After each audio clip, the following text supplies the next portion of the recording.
में जा कर के उस वीडियो को देख सकते हैं। तो इस भाग में बताया जाएगा आपको द्रव्यमान।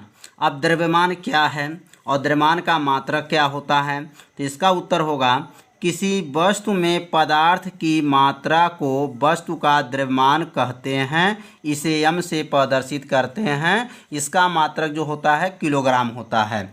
तो इसका अर्थ यह है कि किसी वस्तु में पदार्थ की मात्रा, जैसे एक कलम है तो इस पदार्थ में कुछ आपका इसका मात्रा है, इसी मात्रा को ही वस्तु का क्या कहलाता है, द्रव्यमान कहलाता है। द्रव्यमान को m से प्रदर्शित करते हैं, इसका मात्रक जो होता है क्या होता है, किलोग्राम होता है। तो द्रव्यमान की परिभाषा अपने कॉपी में अच्छे से इसको नोट कर लीजिए कि किसी वस्तु में पदार्थ की मात्रा को ही वस्तु का क्या कहलाता है, द्रव्यमान कहलाता है। इसे m से प्रदर्शित करते हैं और इसका मात्रक जो होता है किलोग्राम होता है। अब हम लोग पढ़ेंगे 1 किलोग्राम की परिभाषा। 1 किलोग्राम किसे कहते हैं या 1 किलोग्राम क्या है, तो इसका अर्थ है परमाणविक स्केल पर कार्बन 12, परमाणविक जो स्केल होते हैं उस पर कार्बन 12, मतलब कार्बन का जो भार होता है वह 12 होता है। उसको प्रतीक में लिख सकते हैं आपका यहाँ 6C आपका 12, माने C जो हमारा है वो कार्बन है, उसका परमाणु क्रमांक 6 होता है और उसका परमाणु भार जो होता है 12 होता है। K 5.0188 गुणे 10⁻25 परमाणु के द्रव्यमान को 1 kg कहते हैं या 1 किलोग्राम कहते हैं। तो जो 1 किलोग्राम कहाँ से लिया गया है, तो कार्बन 12 के 5.0188 गुणे 10⁻25 परमाणु के द्रव्यमान को ही 1 किलोग्राम कहते हैं। तो 1 किलोग्राम में कितने ग्राम होते हैं, तो 1 किलोग्राम में 1000 ग्राम होते हैं। और 1 कुंटल में कितने केजी होते हैं, तो 1 कुंटल में 100 केजी होते हैं। ये किसका मात्रक है सब, तो द्रव्यमान का मात्रक है।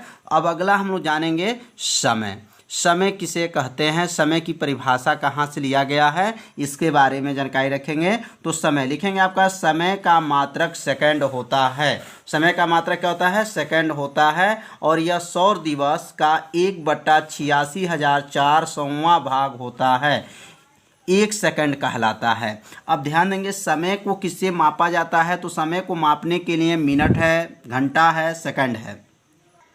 मिनट है, घंटा है, सेकंड होता है, जिसमें सेकंड का प्रयोग किया जाता है। तो समय को मापन हमेशा किस में मापते हैं, तो सेकंड में मापते हैं।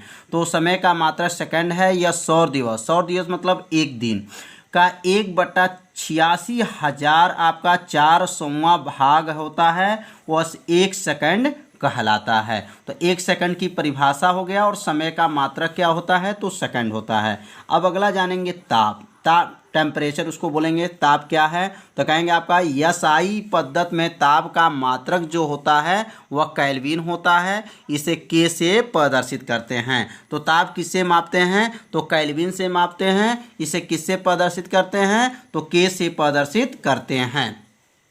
अब 1 केल्विन की परिभाषा समझेंगे कि 1 केल्विन किसे कहते हैं और 1 केल्विन की परिभाषा कहाँ से लिया गया है। तो ध्यान देंगे, जल के त्रिक बिंदु, जल के कौन सा बिंदु, त्रिक बिंदु का उष्मागतिकी ताप का 1/273.17वां भाग को 1 केल्विन कहते हैं। तो 1 केल्विन की परिभाषा कहाँ से लिया गया है, तो वह जल के त्रिक बिंदु का उष्मागतिकी ताप का 1/273.17वां भाग को 1 केल्विन कहते हैं।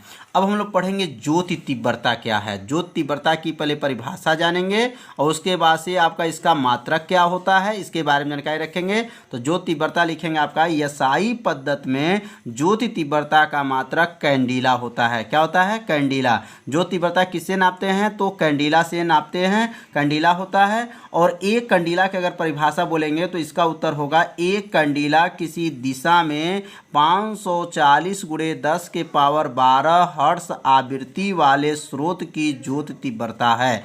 अब ज्योति तीव्रता की परिभाषा कहाँ से लिया गया है, तो 1 कैंडिला किसी दिशा में आपको 540 गुणे 10⁻12 हर्ट्ज आवृत्ति वाले स्रोत के ज्योति तीव्रता है। तो ज्योति तीव्रता की परिभाषा समझ में आ गया होगा। अब हम लोग पढ़ेंगे वैद्युत धारा। यदि आपको समझ में नहीं आ रहा होगा तो जरूर कमेंट कीजिएगा। आपका अगला जो हमारा है वैद्युत धारा में क्या है, तो वैद्युत धारा किसका मात्रक होता है, वैद्युत धारा का क्या मात्रक होता है, तो वैद्युत धारा का मात्रक एम्पियर होता है। तो लिखेंगे एसआई पद्धति में वैद्युत धारा का मात्रक एम्पियर है। इसे ए से प्रदर्शित करते हैं, किससे, ए से प्रदर्शित करते हैं। अब वैद्युत धारा की परिभाषा जो हमारा है कहाँ से लिया गया, अब इसके बारे में जानकारी रखेंगे, या एम्पियर की परिभाषा कहाँ से लेंगे और एम्पियर क्या होता है। वैद्युत धारा का मात्रक जो होता है एम्पियर होता है। अब एम्पियर की परिभाषा कैसे बोलेंगे, तो लिखेंगे आपका निर्वात में, ध्यान देंगे, निर्वात में 1 मीटर की दूरी पर रखे अनंत लंबाई के, निर्वात में 1 मीटर की दूरी पर रखे अनंत लंबाई के 2 तारों को समान वैद्युत धारा क्या करेंगे, प्रवाहित करते हैं, तो उस समय वैद्युत धारा का परिमाण एम्पियर कहलाता है। तो इस परिभाषा को अपने कॉपी में लिख लीजिए और इसको अच्छे से तैयार कर लीजिए कि निर्वात में 1 मीटर की दूरी पर, निर्वात में कितने मीटर की दूरी पर, 1 मीटर की दूरी पर रखे अनंत लंबाई के 2 तारों को समान वैद्युत धारा प्रवाहित करते हैं, तो उस समय वैद्युत धारा का परिमाण एम्पियर कहलाता है। तो एम्पियर की परिभाषा भी समझ में आ गया होगा। अब हम लोग पढ़ेंगे पदार्थ की मात्रा। पदार्थ की मात्रा क्या है, अब पदार्थ की मात्रा को बारे में समझेंगे।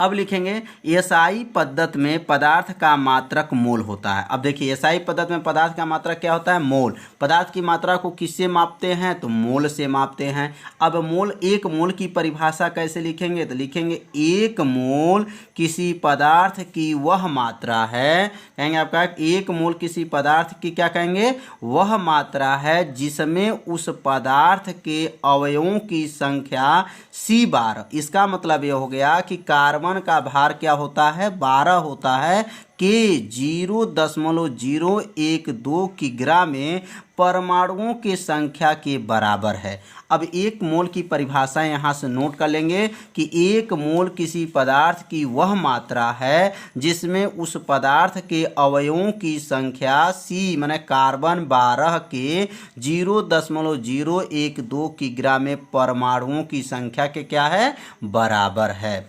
अब अगला हम लोग जानेंगे एसआई पद्धति के लाभ। एसआई पद्धति के क्या लाभ हैं, अब इसका उत्तर लिखेंगे। एसआई पद्धति में लाभ लिखेंगे आपका निम्न है। पहला जो होगा, यह युक्ति पद्धति है। अब युक्ति का मतलब यह हो गया कि एक ही कोई आपका यूनिट है, तो उसका जो मात्रक होगा, जैसे मान लीजिए वैद्युत धारा का मात्रक क्या होता है, एम्पियर होता है, तो उसका मात्रक सिर्फ एक ही होगा। तो लिखेंगे यह युक्ति पद्धति है। इस पद्धति में एक भौतिक जो राशि है का केवल एक ही मात्रक होता है।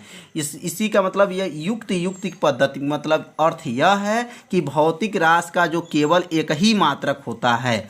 दूसरा होगा कि यह सीजीएस एवं एमकेएस पद्धति के समान है। एसआई पद्धति से क्या लाभ है, तो यह सीजीएस एवं एमकेएस पद्धति के क्या है, समान है।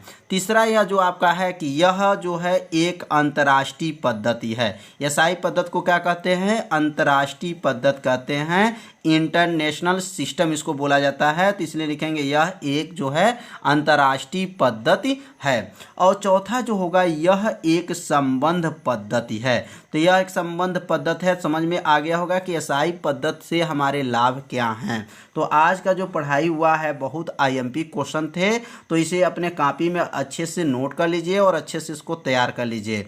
यदि आप नए हैं तो मेरे चैनल को सब्सक्राइब कीजिए और इसमें जो बेल आइकन घंटी का ऑप्शन होता है, तो उसमें 3 ऑप्शन आता है। तो इसमें आपको फर्स्ट ऑप्शन ऑल वाले ऑप्शन को आप लोग ओके कर लीजिए, जिससे जो भी वीडियो आपको अपलोड किया जाएगा उसका आपका मैसेज आपके पास तुरंत